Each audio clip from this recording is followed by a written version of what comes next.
안녕하세요. 책 한민국입니다. 오늘 소개할 책은 애킨스 다이어트 혁명.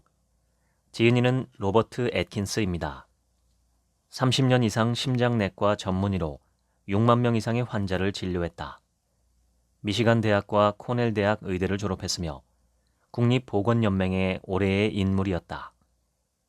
보안의학 분야의 리더로서 국제적인 명성을 쌓았으며 혁신의학재단의 공동 설립자이자 회장이었다.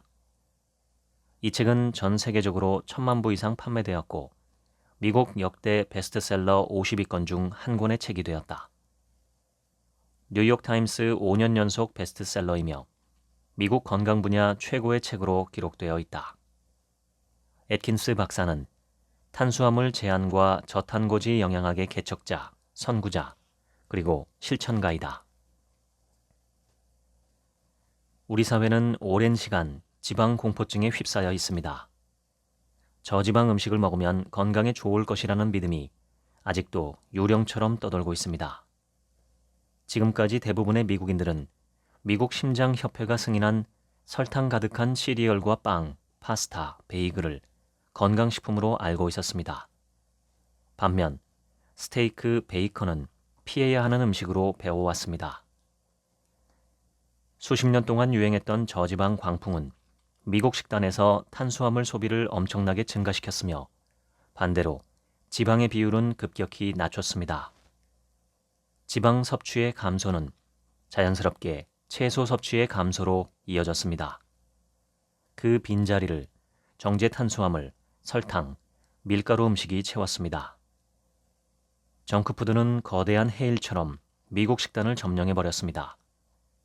누군가가 미국을 뚱뚱하고 피곤하고 건강하지 못한 나라로 만들고 싶었다면 이것은 완벽한 계획이었습니다. 매년 비만이 폭증하고 있다는 통계가 쏟아지고 있습니다. 더 무서운 사실은 당뇨병 환자의 숫자가 폭발하고 있다는 것입니다. 비만은 당뇨병과 동전의 양면이며 쌍둥이 전염병입니다. 이 전염병은 대중들에게 복음처럼 전파된 저지방 고탄수화물 식단의 결과였습니다. 애킨스 영양학은 가장 성공적인 체중 감량 및 유지 프로그램입니다. 특히 이 프로그램은 체지방 감소를 목표로 하고 있습니다. 본래 지방은 우리를 과체중으로 만들기 위한 존재가 아니라 에너지 저장을 위한 몸의 백업 시스템입니다. 이러한 에너지 전환은 몸의 주요 연료인 탄수화물의 양이 아주 적을 때 발생합니다. 우리가 탄수화물을 적게 섭취하면 몸은 즉시 지방분해 스위치를 작동시킵니다. 미국은 세계에서 가장 뚱뚱한 나라입니다. 미국 성인의 70% 이상이 과체중과 비만입니다. 하지만 30년 전에는 이 비율이 40%도 되지 않았습니다. 미국인은 왜 비만 전염병에 시달리고 있을까요? 분명한 것은 미국인들이 정상적인 음식을 먹고 있지 않다는 사실입니다. 1970년대부터 미국 정부와 농무부 같은 국가기관들은 저지방 다이어트의 복음을 무차별적으로 전파했습니다. 미국 정부 통계를 살펴보면 지방 섭취의 감소 곡선과 정제 탄수화물과 설탕의 증가 곡선이 교차하고 있음을 분명히 볼 수 있습니다. 당신이 오랫동안 과체중이었다면 혈당 불균형과 대사장애를 겪고 있음이 거의 확실합니다. 정제 탄수화물은 몸을 서서히 죽이는 달콤한 독입니다. 활기를 잃게 하며 건강에도 좋지 않고 외모도 망가뜨립니다.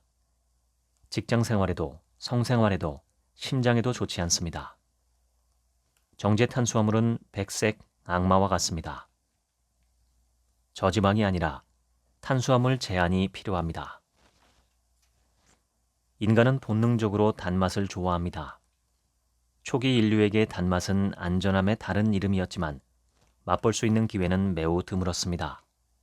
간혹 꿀과 같은 음식을 통해서 만날 수 있었습니다. 단맛이 나는 음식은 독이 들어있는 경우가 드뭅니다. 그래서 인간은 더욱 단맛을 좋아합니다. 당은 뇌의 쾌락 중추를 자극합니다. 쾌락을 유발하는 도파민 호르몬을 넘치게 하며 우리에게 강렬한 행복감을 선물합니다. 이제 인류는 만나기 힘들었던 존재, 즉 단맛을 너무나 쉽게 만나고 있습니다. 최대의 공헌자는 바로 설탕입니다. 설탕은 수천 가지 음식과 음료 속에 숨겨져 있습니다. 과도한 설탕은 건강과 허리 라인에 악영향을 미칩니다. 설탕과 정제 탄수화물을 많이 함유한 식단은 인체의 인슐린 생성을 급격하게 증가시킵니다. 과다한 인슐린은 신진대사 과정을 비정상화시킵니다. 과도한 설탕은 신진대사의 독입니다. 빵과 밀가루, 케이크와 사탕, 파스타와 팝콘 등 어느 순간 정제 탄수화물은 음식 영토의 대부분을 점령하고 있습니다. 식사를 한 뒤에 디저트 아이스크림과 조각 케이크를 먹고 싶은 적이 있었나요? 그것은 신진대사가 비정상적이라는 이상 신호입니다. 단맛의 저주에 빠져 있다는 몸의 아우성입니다.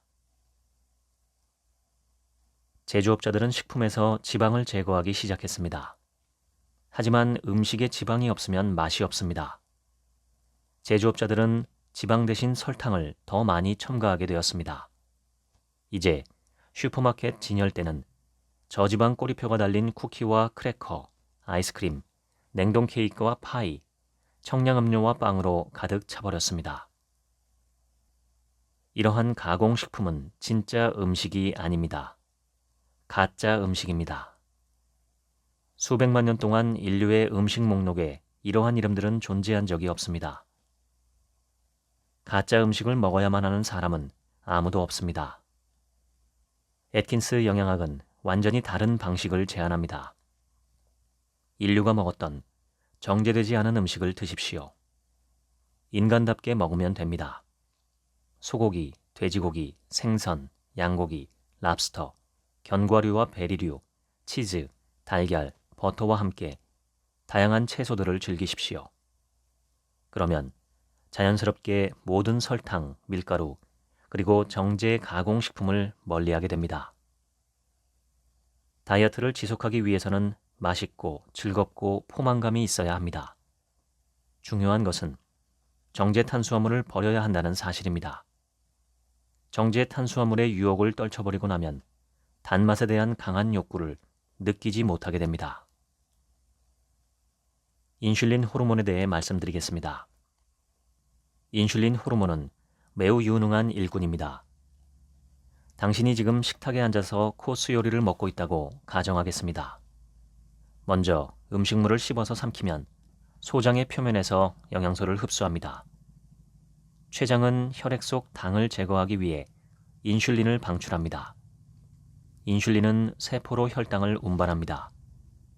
인슐린은 혈액 속 포도당을 세포로 운반하는 택배 기사입니다. 세포에 에너지가 충분히 전달되면 간은 과도한 포도당을 글리코겐으로 전환하고 간과 근육에 저장합니다. 모든 글리코겐 저장고가 가득 채워지면 신체는 남겨진 포도당을 제거해야 합니다. 여기서 중요한 전환이 이루어집니다. 간은 남아있는 포도당을 지방으로 전환시키고 배, 허벅지, 엉덩이에 지방 저장 탱크를 만듭니다. 그래서 인슐린을 지방 생성 호르몬이라고 부릅니다. 지방은 포도당보다 훨씬 더 효율적으로 에너지를 저장할 수 있습니다. 지방 저장 탱크의 용량은 포도당과 비교가 되지 않을 만큼 큽니다. 저장 탱크가 수용할 수 있는 임계점을 넘어설 때 비로소 비만이 초래됩니다. 중요한 질문을 던져보겠습니다. 우리 몸에서 혈당을 낮추는 호르몬은 무엇입니까? 인슐린 호르몬입니다. 반면 혈당을 높이는 호르몬은 글루카곤, 코르티솔, 에피네프린, 카테콜라민 호르몬 등 많습니다. 혈당을 높이는 호르몬이 많은 이유는 무엇일까요? 저혈당 상태는 즉각적으로 생명에 위협이 되기 때문입니다. 저혈당 상태는 응급 상황이기에 우리 몸은 이를 방지하기 위한 안전장치, 즉 혈당을 올리는 호르몬이 다양하게 존재하는 것입니다. 반면 혈당을 낮추는 호르몬은 인슐린 호르몬이 유일합니다. 혈당을 낮추는 호르몬은 왜 한 가지밖에 없을까요? 이 질문은 매우 중요합니다. 질문의 해답을 초기 원시 인류에게서 찾아보겠습니다. 인류의 조상은 대략 400만 년 전에 출현했다고 합니다. 인류는 생존을 위해 오랜 시간 채집과 수렵에 의존했습니다. 인간이 곡물을 주된 식량으로 삼게 된 것은 1만 년 내외입니다. 이 시기를 신석기 시대라고 부릅니다. 비로소 인류는 한 곳에 정착해서 곡물을 재배하기 시작했습니다. 곡물은 안정적인 식량 공급을 가능하게 했으며 결정적으로 보관이 용이했습니다. 진화학자들은 이를 농업혁명이라고 명명했습니다. 이 변화를 살펴보면 우리는 진실 하나를 대면할 수 있습니다. 인류는 399만 년 동안 곡물을 주된 식량으로 먹지 않았다는 사실입니다. 인류는 사냥과 채집을 통해서 단백질과 지방을 주로 먹었던 것입니다. 탄수화물은 드물게 먹을 수 있었던 영양소였습니다. 이 부분은 중요한 포인트입니다. 단백질과 지방은 혈당을 거의 올리지 않는 영양소입니다. 수백만 년 동안 인류는 높은 혈당을 거의 경험하지 못했습니다. 그래서 혈당을 낮추는 호르몬이 많이 필요하지 않게 된 것입니다. 혈당을 낮추는 호르몬이 유일하게 인슐린 호르몬만 있다는 것이 이것을 반증하고 있습니다. 인류의 가장 자연스러운 식단은 바로 단백질과 지방입니다. 우리의 몸은 과도한 탄수화물에 익숙하지 않습니다. 탄수화물 식단은 우리 몸을 곤경에 빠뜨리곤 합니다. 21세기 인간의 몸도 원시 인류의 DNA와 다르지 않습니다. 과도한 탄수화물 섭취는 높은 혈당을 초래하며 인슐린 호르몬 생성을 과하게 자극합니다. 이런 현상이 반복되면 인슐린은 혈당을 떨어뜨리며 몸의 에너지는 감소합니다. 결국 혈당 수치가 불안정해집니다. 피로, 몽롱함, 떨림, 두통이 발생합니다. 몸은 혈당 수치를 정상화하기 위해 엄청난 양의 인슐린을 방출하게 됩니다. 특히 설탕, 밀가루, 백미, 감자와 같은 탄수화물은 소화기관을 통해 쉽게 흡수되기 때문에 빠르게 포도당으로 전환됩니다. 이 음식들을 과도하게 먹으면 포도당 처리를 위해 많은 인슐린이 필요합니다. 그런데 체중이 늘어나면 인슐린의 효과는 떨어집니다. 세포는 인슐린의 작용에 둔감해지고 더 이상 효과적으로 포도당을 운반할 수 없습니다. 세포가 인슐린의 내성을 갖게 됩니다. 이를 인슐린 저항성이라고 합니다. 이런 상태가 지속되면 고인슐린 혈증이 됩니다. 고인슐린 혈증은 몸에 너무 많은 인슐린이 생산되어 생기는 질환입니다. 포도당을 세포 안으로 넣지 못하면 간에서 더 많은 포도당이 지방으로 전환되고 저장됩니다. 이것이 지방간입니다. 과체중인 사람들은 대부분 지방간을 갖고 있습니다. 즉, 신체의 호르몬 시스템이 곤경에 처하게 됩니다. 정상 혈당 수치를 유지하기 위해 인슐린이 더 자주 분비되지만 그 효과는 더욱더 떨어지게 됩니다. 몸은 낮아진 혈당을 높이기 위해 다시 탄수화물을 갈망하게 됩니다. 끝없는 악순환의 고리가 계속되는 것입니다. 비만은 인슐린 저항성을 증가시킵니다. 인슐린 시스템이 망가진 상태를 우리는 당뇨병이라고 부릅니다. 체중 감량은 의지력의 문제가 아닙니다.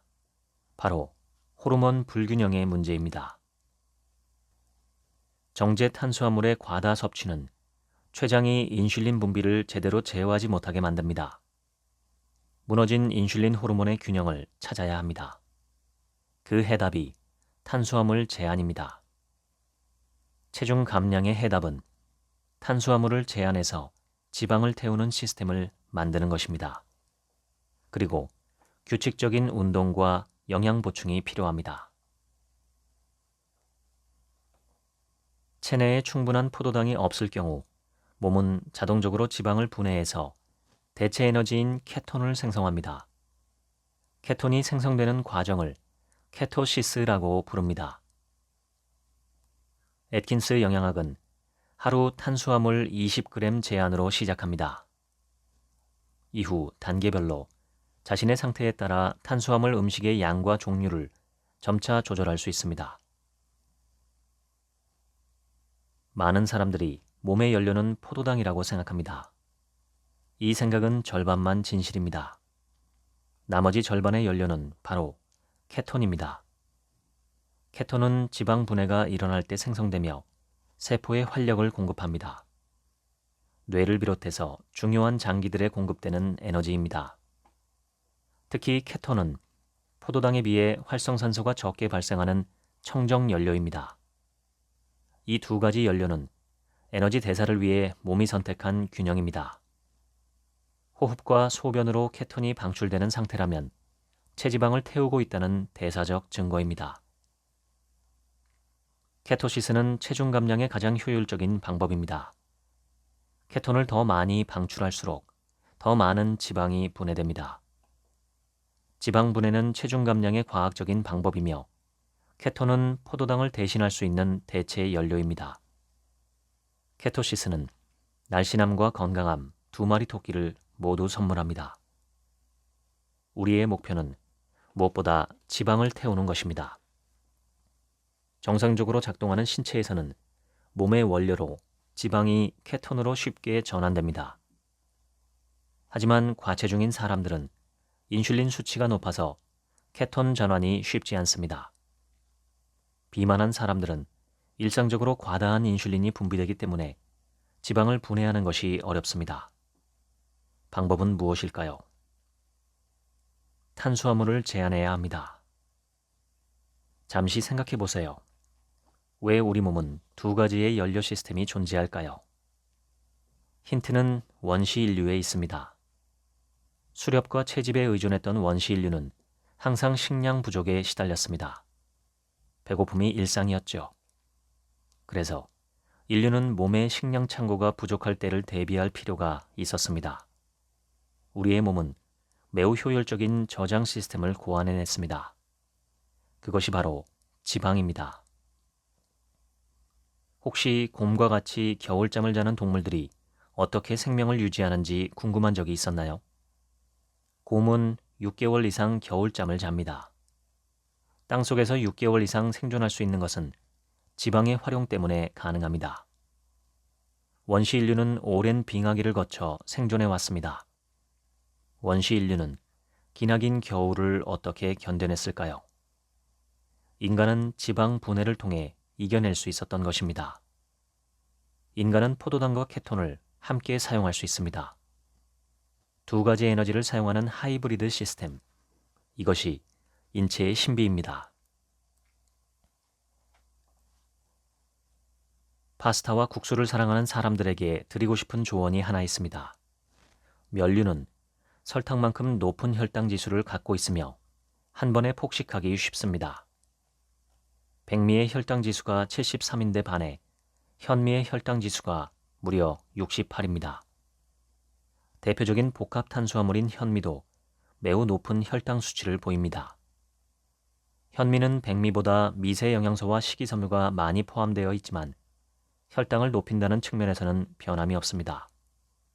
특히 당뇨병 환자와 같이 인슐린 저항성을 갖고 있는 사람들은 현미와 같은 복합 탄수화물 섭취에 대해 신중하게 접근할 필요가 있습니다.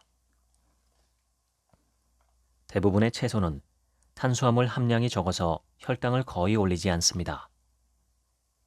애킨스 영양학을 진행할 때 탄수화물은 채소를 통해서 섭취해야 합니다.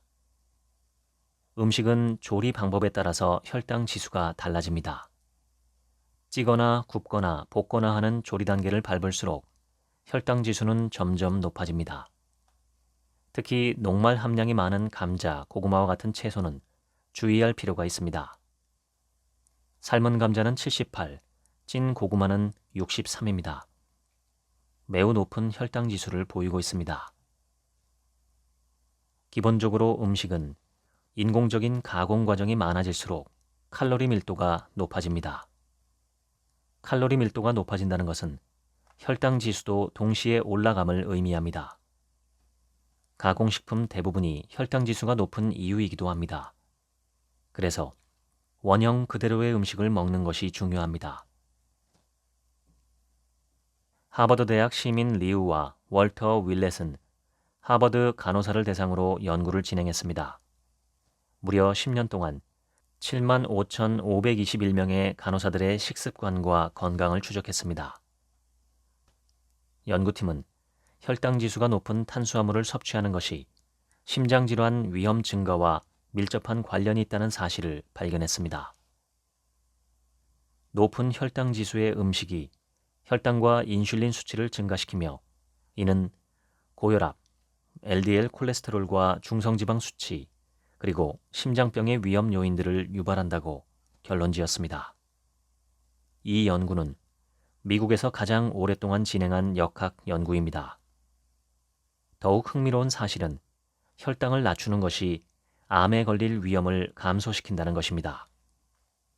그 이유는 암세포가 당분을 좋아하기 때문입니다. 과도한 인슐린 수치는 만성질환의 뇌관입니다. 암의 위험을 증가시키며 만성 대사질환의 불씨입니다. 그것은 비만과 심혈관계 질환이라는 비극으로 당신을 초대할 것입니다. 높은 혈당과 고인슐린 상태를 피하십시오. 탄수화물은 몸에서 소화되어 포도당으로 변합니다.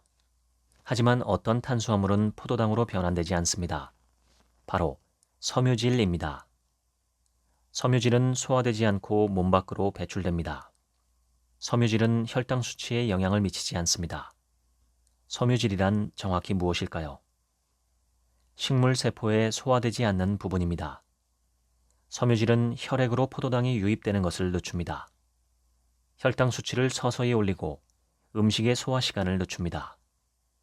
결국 섬유질은 포만감을 더 오래 느끼도록 해서 음식에 대한 갈망을 줄여줍니다. 이러한 점은 섬유질이 갖고 있는 이점의 시작에 불과합니다.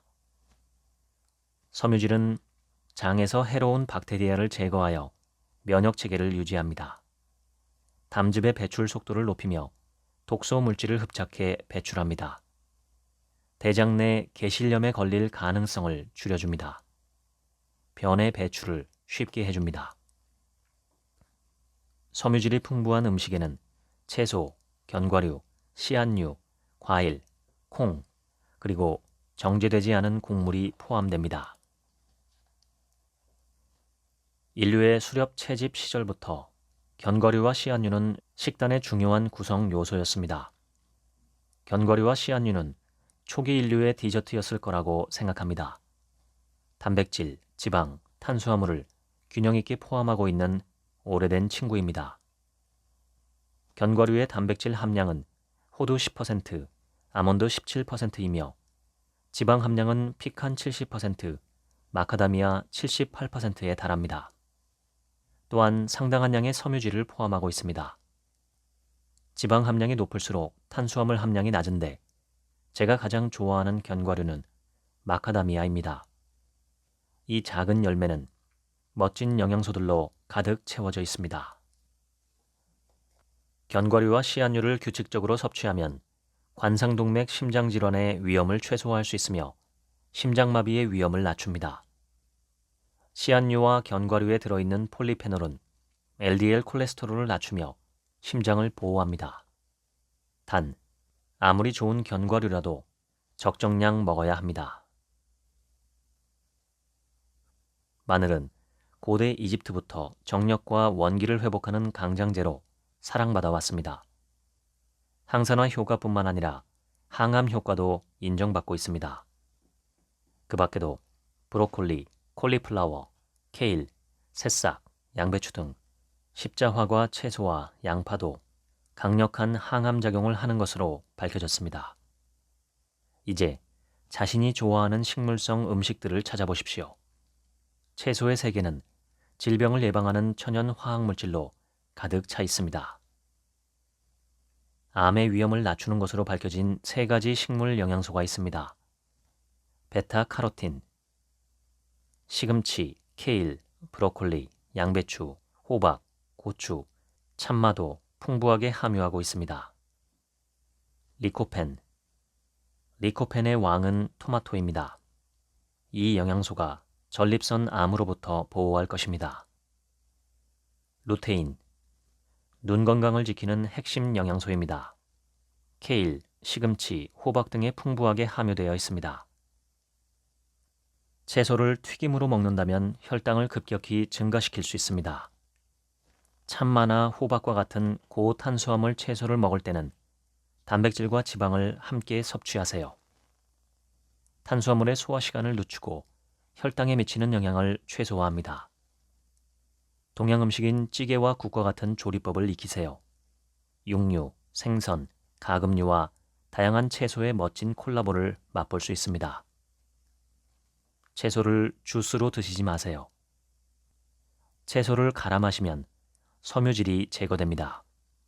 또한 주스는 채소의 당을 농축하여 혈당을 치솟게 할 위험이 있습니다. 채소는 살짝 익혔을 때 영양가가 가장 높습니다.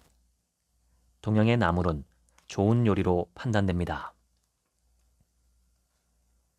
아직 운동을 하고 있지 않았다면 지금 시작하십시오. 일주일에 4-5번, 하루 30분씩 활기차게 걷는 것은 큰 차이를 만듭니다. 무리한 계획을 세우지는 마십시오.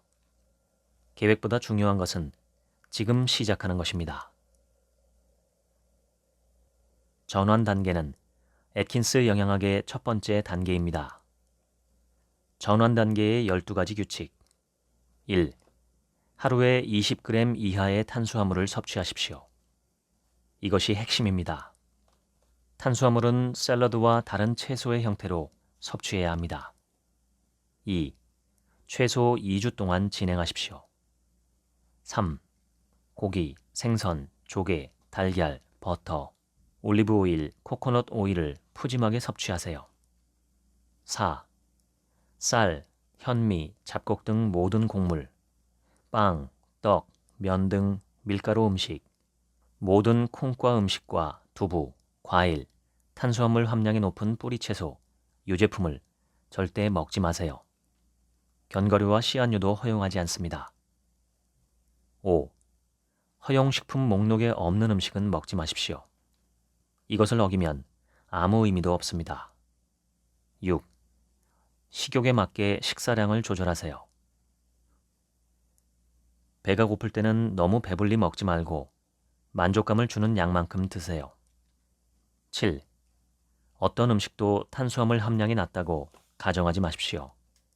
식품 라벨을 읽고 탄수화물 수치를 확인하세요. 모든 음식 포장에 기재되어 있습니다. 8. 소스와 드레싱에 숨겨진 탄수화물을 조심하세요. 샐러드 드레싱의 주된 재료는 바로 설탕입니다. 9. 아스파탐과 같은 인공 감미료를 피하세요. 인공 감미료는 혈당을 바로 올리지는 않습니다. 하지만 인슐린 수치를 올릴 수 있으며 공복감을 유발할 수 있습니다. 10. 과도한 카페인을 피하세요. 저혈당을 유발할 수 있으며 설탕을 갈망하게 만들 수 있습니다. 11. 몸에 충분한 수분을 공급하고 하루 최소 8잔의 물을 마시세요. 12. 변비가 있다면 아마씨와 밀결을 샐러드와 채소에 뿌려서 드세요. 전환 단계에서 허용하는 음식, 자유롭게 먹을 수 있는 음식은 모든 생선, 모든 가금류, 모든 조개류, 갑각류, 모든 고기, 모든 계란입니다. 샐러드와 채소는 하루에 서너 컵을 드십시오. 한 컵은 236ml, 미국 기준입니다. 치즈는 매일 100g을 섭취할 수 있습니다. 샐러드와 향신료는 설탕이 첨가되지 않도록 해야 합니다. 좋은 지방은 영양 섭취에 필수적입니다. 특히 버터, 라드, 올리브 오일, 코코넛 오일은 특별합니다. 모든 식물성 기름은 허용합니다. 특히 엑스트라 버진 라벨이 붙어 있는지 확인하세요. 음료수는 미네랄 워터와 생수, 육수, 소다수, 탄산수, 차, 커피입니다. 전환 단계에서 피해야 할 5가지 함정은 1. 전환 단계 중에는 치즈, 크림, 버터 이외의 과일, 빵, 곡물, 녹말이 많은 채소, 유제품을 먹지 말아야 합니다. 2. 가공식품의 라벨에 탄수화물 없음이라고 명기되지 않은 것은 멀리 하십시오. 3. 무설탕이라는 단어는 충분하지 않습니다. 탄수화물 함량이 명확히 명기된 제품을 선택하시기 바랍니다. 4. 보통 음식으로 생각하지 않는 껌, 감기약과 같은 제품에도 의외로 설탕과 감미료가 채워져 있습니다. 되도록 피하십시오. 5. 식당에 준비된 샐러드 바를 조심하세요. 샐러드 드레싱은 설탕이 듬뿍 담겨 있는 것이 일반적입니다. 전환 단계에서 가장 큰 장애물은 탄수화물 금단 증상입니다. 우리는 매일 먹는 음식에 중독되어 있습니다. 익숙했던 음식을 갑자기 중단하면 금단 증상을 경험할 수 있습니다. 특히 설탕, 밀가루, 곡물은 혈당 수치를 빠르게 올리는 음식들입니다.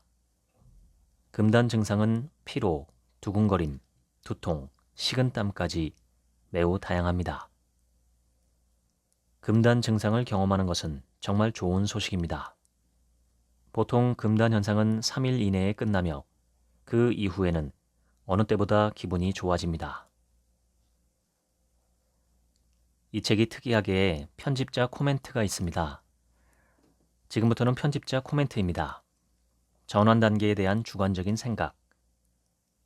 1단계 전환의 핵심은 하루 탄수화물 20g입니다. 이 기준을 지키기 위한 간단한 방법이 있습니다. 탄수화물이라고 생각되는 음식은 먹지 마십시오. 탄수화물을 먹지 않겠다라고 생각하면 됩니다. 한국인은 전체 칼로리에서 탄수화물이 60에서 70%를 차지하고 있습니다. 하루 탄수화물 300에서 400g입니다. 너무 많은 탄수화물을 섭취하고 있습니다. 먼저 밥, 빵, 떡, 면 종류의 곡물 음식과 단호하게 결별하십시오. 식단은 철저하게 고기, 생선, 계란, 해산물, 십자화과 채소로 바꿔야 합니다. 한국인의 가장 큰 장애물은 역시 밥입니다. 밥 한 공기는 약 65g의 탄수화물을 함유하고 있습니다. 1단계 전환과 2단계 지속 감량에서는 섭취가 쉽지 않습니다. 하지만 3단계 미세 조정과 4단계 평생 유지부터는 가능합니다. 밥 한 공기를 기준으로 하루 탄수화물 용량을 조절하시면 수월합니다. 1단계 전환의 식단을 단순화하면 다음과 같습니다. 고기, 생선, 계란, 해산물 등 허용 음식 더하기 십자화과 채소 더하기 치즈, 버터, 오일입니다. 애킨스 영양학은 국내의 황제 다이어트로 처음 소개되었습니다. 자연스럽게 돈이 많이 드는 식단으로 알려졌습니다. 물론 영양가 높은 음식을 권유하고 있기 때문에 일정 부분 식단 비용이 발생합니다. 그렇다면 애킨스 영양학은 정말 돈이 많이 드는 식단일까요? 저는 그렇게 생각하지 않습니다. 한국인이 사랑하는 대표적인 육류는 삼겹살입니다. 단백질과 지방의 환상적인 궁합을 자랑합니다. 하지만 경제적 비용이라는 장애물이 있습니다. 저는 대안으로 돼지고기 앞다리살을 추천하고 싶습니다. 앞다리살은 삼겹살 대비 가격이 50%가 채 되지 않습니다. 수입산을 구입하면 비용을 더 낮출 수 있습니다. 맛과 식감에서 국내산과 크게 다르지 않습니다. 가성비가 아주 훌륭합니다. 이러한 기준으로 고기를 구입한다면 합리적인 엔겔 지수를 유지할 수 있습니다. 영양가 낮은 음식은 지금 당장 주머니 사정을 좋게 할 수 있지만 미래의 건강과 행복을 약탈하는 어리석은 행동입니다. 반대로 영양가 높은 음식은 미래의 의료 비용을 감소시키며 건강한 삶을 보장하는 지혜로운 선택입니다. 제 개인적인 식단을 소개드립니다. 참고만 하시면 좋겠습니다. 아침, 간헐적 단식. 점심, 달걀 2~3개 더하기 샐러드 더하기 방탄 커피. 저녁 고기, 쌈채소 또는 샐러드, 파채, 김치, 나물. 애킨스 영양학은 간헐적 단식을 할 수 있는 최적의 식단입니다. 배고픔을 별로 느끼지 않기 때문입니다. 하루 3끼를 먹는 야생동물은 없습니다. 3끼라는 관성에서 벗어나길 바랍니다. 과도한 육체 활동을 하지 않는 분이라면 간헐적 단식을 강력하게 권합니다. 점심은 간단하게 달걀과 샐러드, 방탄 커피를 먹습니다. 저녁 식사가 메인 식사라고 보면 됩니다. 저는 하루 한 끼의 만찬으로 충분한 경우가 많습니다. 저녁 만찬으로 돼지고기를 선호합니다. 특히 돼지고기 앞다리살로 구이와 수육 요리하기를 즐깁니다. 매일 비슷한 메뉴를 먹는 것이 지겹지 않은가 라는 의문이 들 수 있습니다. 한국에는 멋진 구원투수가 있습니다. 최고봉은 단연 나물입니다. 사이드 메뉴로 다양한 나물을 먹을 수 있다면 더할 나위 없는 좋은 선택이라고 생각합니다. 풍성한 채소와 함께 전환 단계를 진행할 수 있습니다. 지금부터는 다시 책의 본문을 읽겠습니다. 꼭 폭식을 해야 한다면 단백질과 지방 음식을 드십시오. 단백질은 빠른 포만감을 선사하기 때문입니다. 가공식품에 대한 욕구가 강렬하게 일어나면 저탄수화물 가공식품을 드시기 바랍니다. 정제탄수화물은 브레이크 없는 자동차와 같습니다. 누구나 앉은 자리에서 30개의 쿠키를 먹어본 적이 있을 것입니다.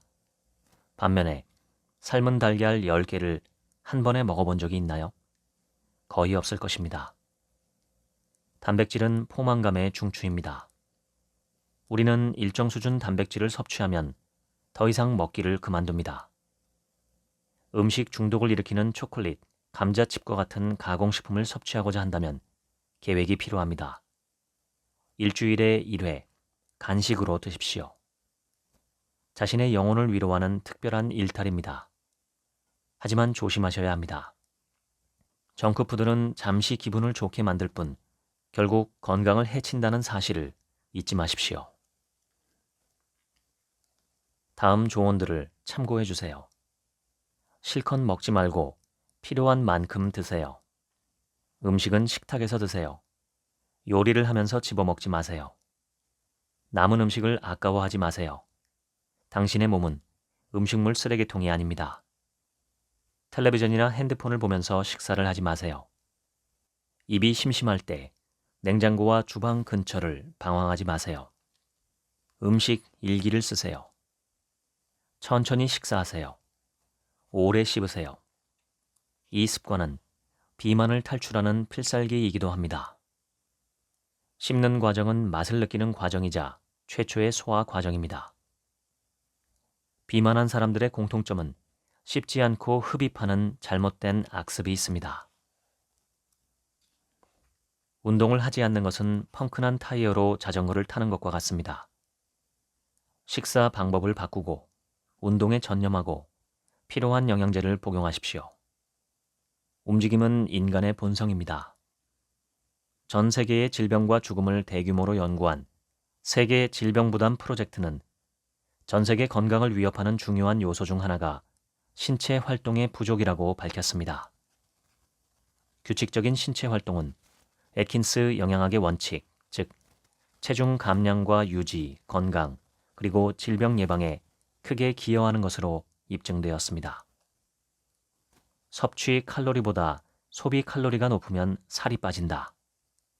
이 명제는 우주의 기본 법칙입니다. 운동은 티켓 2장을 사면 1장을 추가로 얻는 쿠폰과 같습니다. 운동은 신진대사를 높여줄 뿐만 아니라 운동이 끝난 후에도 칼로리 소모를 상당 기간 지속시켜줍니다. 근육의 양을 늘리면 휴식을 취하더라도 자연스럽게 소비하는 에너지의 양은 늘어납니다. 하버드 대학과 펜실베니아 대학의 졸업생들을 무려 38년 동안 추적 연구했습니다. 장기간의 연구 결과는 테니스, 정원 가꾸기 등과 같은 활동으로 일주일에 1000칼로리를 소비하는 45에서 84세 남성들은 일반적인 남성들에 비해 사망률이 30% 낮다고 보여주었습니다. 규칙적인 운동은 세포에서 포도당을 더 효율적으로 사용할 수 있게 하고 결국 췌장의 인슐린 생산을 감소시킵니다. 스웨덴에서 3,400명을 대상으로 한 연구에서는 일주일에 최소 2, 3회 운동을 한 사람들은 운동을 거의 하지 않는 사람들보다 우울증, 분노와 같은 정신적 스트레스가 현저히 낮았습니다. 또한 높은 업무 능력을 보여주었습니다. 호놀룰루 심장 연구에서는 71세에서 93세의 남성 2,600명을 대상으로 하루에 1km를 걸을 때마다 심장 질환 위험이 15% 감소하는 것을 밝혀냈습니다. 하루에 3km 이상을 걷는 사람들은 심장병 발병률이 50%도 되지 않았습니다. 본래 인간은 초원과 숲을 종횡무진 누볐던 사냥꾼입니다. 아직도 인간 DNA에는 사냥꾼의 본능이 깊이 새겨져 있습니다. 운동을 하지 않는 것은 생물학적 DNA를 거부하는 것입니다. 움직임에 대한 저항이 계속 반복되면 당뇨병이라는 무시무시한 악당이 찾아옵니다. 그럼에도 사람들의 60%는 규칙적인 운동을 하지 않습니다. 제가 가장 자주 듣는 변명은 다음과 같습니다. 시간이 없어요. 나이가 많아요. 건강이 좋지 않습니다. 너무 게으릅니다. 이것이 진짜 이유입니다. 먼저 좋아하는 운동을 찾으세요. 그 운동을 중심으로 자신만의 피트니스 프로그램을 만드세요. 자신이 즐기는 스포츠나 활동을 발견하는 것이 관건입니다. 신체 활동과 건강 상태에 대한 외과 보고서는 모든 연령대의 사람들이 적절한 강도의 신체 활동을 매일 최소한 30분 이상 하도록 권고하고 있습니다. 한 번에 오랜 시간 운동하는 것보다 적절한 강도로 매일 반복하는 것이 더 좋다고 합니다. 운동을 매우 격렬하게 할 필요는 없습니다. 하루에 최소 30분씩 운동을 하는 것이 지방 연소 엔진을 지속 모드로 전환시킬 수 있습니다. 우선 걷기부터 시작하십시오. 걷기가 가장 좋은 시작입니다.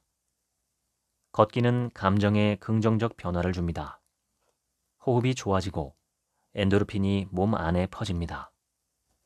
위대한 인물들은 대부분 걷기를 좋아했습니다. 세계 장수마을의 노인들도 항상 걸었습니다. 사이클 이용자들을 대상으로 고탄수화물 저지방 식단과 저탄수화물 고지방 식단이 운동 능력에 미치는 영향을 연구하였습니다. 비교 연구 결과 고강도의 지구력이 요하는 경기에서 저탄 고지 식단을 실행한 그룹의 결과가 현저하게 향상되었습니다. 다른 연구에서는 지방을 15%에서 42%로 증가시키면 최대 산소 소비량과 지구력이 증가한다고 합니다. 저지방과 저칼로리 상태에서 과도한 근력 운동을 하면 어떤 문제가 발생할까요? 근육 성장에 심각한 문제가 될 수 있습니다. 몸에 충분한 단백질이 공급되지 않으면 몸은 근육을 분해해서 에너지로 사용할 수 있습니다. 근육 성장을 위한 근력 운동이 도리어 근육 손실을 유발할 수 있습니다. 칼로리를 제한하고 운동을 늘리면 몸은 원시시대 인류처럼 반응합니다. 몸은 외부에서 기근이 일어났다고 생각합니다. 호랑이와 같은 맹수에게 쫓기는 상태와 비슷해집니다. 몸은 바로 생존 모드에 들어가고 에너지를 보존하기 위해 모든 시스템에 비상경보를 울립니다. 신진대사를 일부러 떨어뜨립니다. 단백질과 지방을 충분히 공급해준다면 몸은 음식이 풍부한 상태라고 감지합니다. 만성질환이 활화산처럼 폭발하고 있습니다. 비만과 제2형 당뇨병은 폭발의 주된 원흉입니다. 비만과 당뇨는 동전의 양면이며 쌍둥이 전염병입니다. 이 전염병들은 공통 분모가 있습니다. 인슐린 저항성과 고인슐린 혈증입니다. 고인슐린 혈증은 인슐린 호르몬이 혈액 속에 과다해지는 것이며 인슐린 저항성은 세포가 인슐린을 거부하는 현상입니다. 제2형 당뇨병 환자의 80% 이상이 비만이며 대부분의 비만인들은 당뇨병의 뇌관을 갖고 있습니다. 쌍둥이 전염병의 폭발적 증가는 미국의 전형적인 식단 변화와 일치하고 있습니다. 이 전염병이 본격적으로 창궐하는 시기는 총 소비 칼로리에서 지방 섭취의 비율이 40%에서 33%로 떨어진 시점입니다. 이 시기에 정제 탄수화물의 섭취는 기하급수적으로 증가했습니다. 영국 외과 의사 클리브는 당뇨병과 심혈관계 질환이 본격화된 시점을 밝혀냈습니다. 만성질환의 폭발 시점은 정제 탄수화물을 섭취하기 시작한 후 20년이 지난 시점이었습니다. 그는 2025년에 전 세계적으로 당뇨병 환자가 폭발적으로 증가할 것이라고 예측했습니다. 2021년 전 세계 당뇨병 환자는 14억 명에 육박하고 있습니다. 당뇨병은 사람들을 실명하게 만드는 가장 큰 원인이며 만성 심부전, 심장병, 다리 절단을 일으키는 주범입니다. 매년 8만 6천 명의 미국인들이 다리 절단 수술을 받고 있습니다. 한국은 매년 2천 명이 발을 절단하고 있으며 전 세계적으로 20초에 한 명씩 다리를 절단하고 있습니다. 인슐린 수치를 증가시키는 근본적인 원인은 잘못된 종류의 탄수화물을 너무 많이 섭취하기 때문입니다. 단백질의 과다 섭취는 혈당 수치에 영향을 줄 수 있지만 단백질이 근육량을 증가시킬 때는 인슐린을 증가시키지 않습니다. 가장 중요한 사실은 지방은 인슐린 수치를 높이지 않는다는 것입니다. 애킨스 영양학은 탄수화물 제한을 통해 혈당에 거의 영향을 미치지 않습니다. 탄수화물을 소비하는 몸에서 지방을 태우는 몸으로 전환시킵니다. 저지방 고탄수화물 식단을 따르는 당뇨병 환자들을 식사 후 90분 뒤에 검사하면 혈당이 정상 수치보다 100 이상 올라가는 것을 수도 없이 확인하였습니다. 반면에 당뇨병 환자들이 스테이크, 돼지고기, 구운 치킨과 샐러드를 먹으면 혈당 수치가 20 이상 올라가지 않습니다. 탄수화물 섭취를 제한함으로써 혈당과 인슐린을 조절하는 것은 놀랄 만한 일이 아닙니다. 탄수화물 제한요법은 심장병의 위험 인자를 줄이는 데 탁월한 효과가 있습니다. 혈당을 관리하는 최고의 방법은 바로 탄수화물 제한요법입니다. 지금까지 애킨스 다이어트 혁명 읽어드렸습니다. 지금부턴 옴기니의 말입니다. 이상했다. 상처가 잘 아물지 않았다. 상처는 고스란히 피부의 흉터로 남았다. 손과 발에 전기가 흐르는 것처럼 미세한 통증이 느껴졌다. 소변은 시원치 않았고 비누방울처럼 거품이 일어났다. 물에 젖은 스펀지처럼 몸은 늘어져만 갔다. 만성 피로가 일상을 지배했다. 담당 의사는 당뇨약을 처방했다. 평생 먹어야 할 거라고 했다. 그것이 전부였다. 질병의 진단과 약 처방 이외에는 어떤 조언도 받지 못했다. 설상가상으로 몸 곳곳에 문제가 터져나왔다. 녹내장 판정을 받았고 극심한 어깨 통증도 몰려왔다. 목 주변에는 쥐젖이 잡초처럼 창궐했다. 한참을 고민 후 홀로 도서관을 찾았다. 난생 처음 건강과 의학 관련 책들을 집어들었다. 처음에는 채식과 자연식물식에 대해 깊이 공감했다. 현미 잡곡밥과 나물 반찬. 처음에는 익숙하지 않았다. 외식을 하지 않다 보니 집밥에 익숙해져야 했다. 난생 처음 앞치마를 두르고 요리를 시작했다. 뱃살은 점점 줄어들었고 체중도 감량되었다. 혈당 수치를 비롯해 여러 검진 수치들도 호전되었다. 채식을 하면서 풀지 못한 난제 하나가 있었다. 그것은 완전 채식에도 불구하고 공복 혈당이 여전히 높았다는 사실이다. 문득 탄수화물 제한 영양학이 해결의 열쇠가 될 수 있지 않을까 하는 생각이 들었다. 이때부터 탄수화물 제한 영양학을 본격적으로 공부하고 실천하기 시작했다. 탄수화물 제한 영양학은 오랜 시간 나 자신을 괴롭혔던 당뇨병의 이상 징후들을 하나하나 치유해 주었다. 오래지 않아 공복 혈당도 정상 수치가 되었다. 중요한 사실은 잃어버린 에너지의 귀환을 온몸으로 느낄 수 있었다는 사실이다. 또한 공복감을 잘 느끼지 않아서 간헐적 단식을 수월하게 진행할 수 있었다. 애킨스 영양학은 왜 효과가 있을까? 왜 날씬해지고 왜 건강해질까?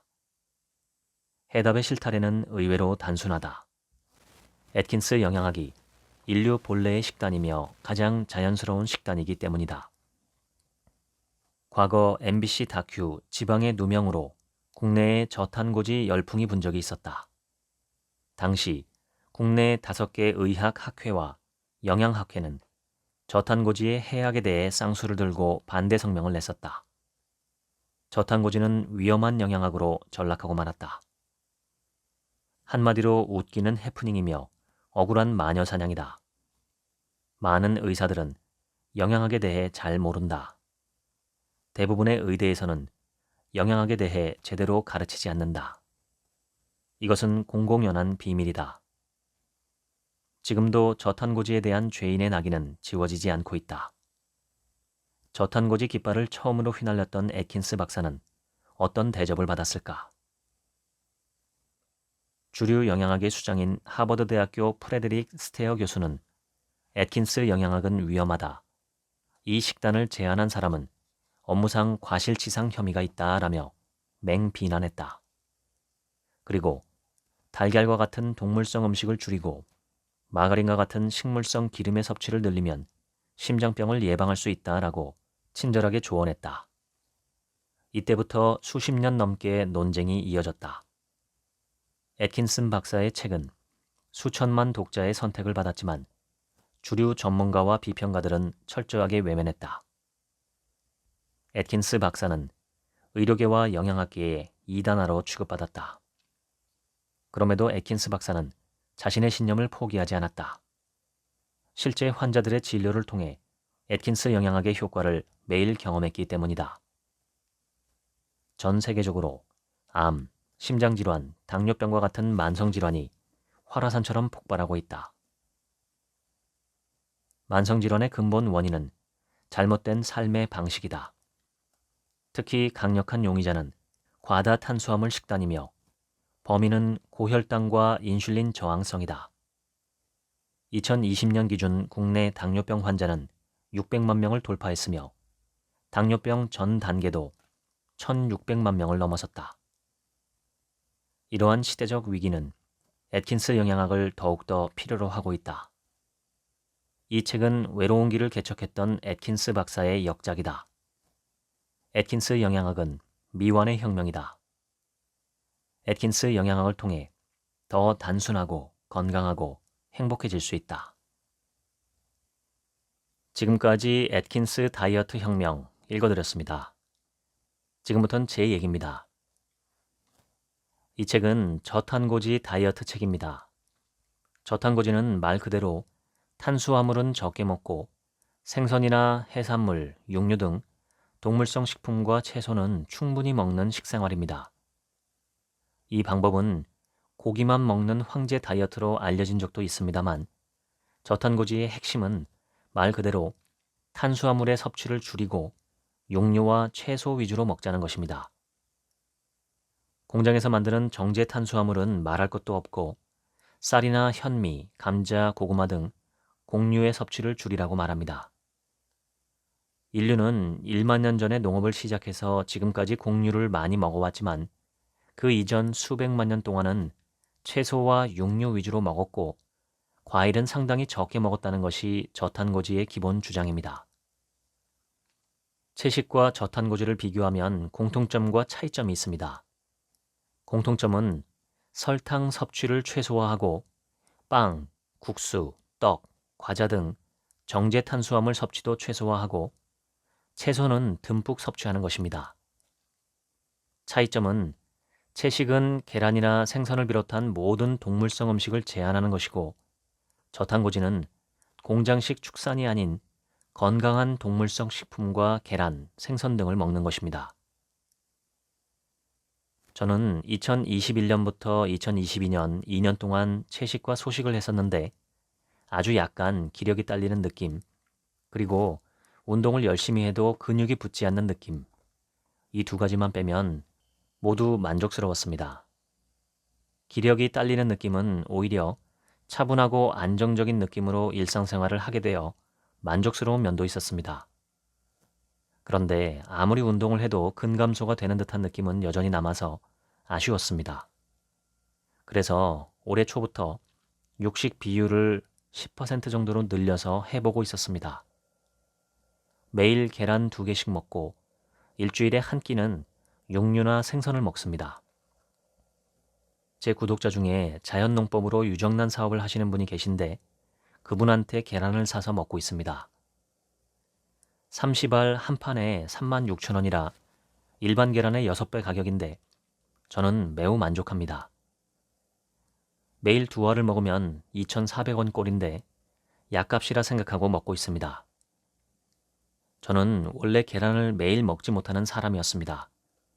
한 알이라도 매일 먹으면 일주일쯤 지나면 몸 여기저기가 가렵기 시작하기 때문입니다. 계란에 알레르기 성분이 있기 때문이죠. 물론 아무렇지 않은 분들이 훨씬 더 많지만 저는 알레르기에 민감한 편이라 그랬습니다. 그런데 자연농법의 유정란은 알레르기 성분이 없다고 하셔서 반신반의하며 매일 2개씩 먹기 시작했는데 지금 그렇게 먹은 지가 2달째인데 정말 전혀 가렵지가 않아서 신기하게 생각합니다. 매일 아침마다 파프리카 생으로 2~3개, 오렌지 2개, 삶은 계란 2개를 먹는데 한 끼 식사로 충분합니다. 그리고 매주 성악 레슨을 받는 날 점심에 순댓국을 먹거나 아니면 청국장에 작은 귤 부피 정도의 돼지고기 수육을 먹습니다. 돼지고기가 건강에는 어떨지 모르겠지만 노래하는 데는 정말 큰 도움이 됩니다. 소리가 더 힘차게 나오고 목도 훨씬 덜 아픕니다. 돼지고기의 지방 성분이 성대에 작용해서 그런 게 아닐까 추측합니다. 실제 성악가들은 엄청나게 육식을 좋아합니다. 특히 공연을 앞두고는 돼지고기 삼겹살을 그렇게 많이 먹는다고 합니다. 올해는 이렇게 채식 식단에 10% 정도의 육식을 추가해서 1년을 살아보려고 합니다.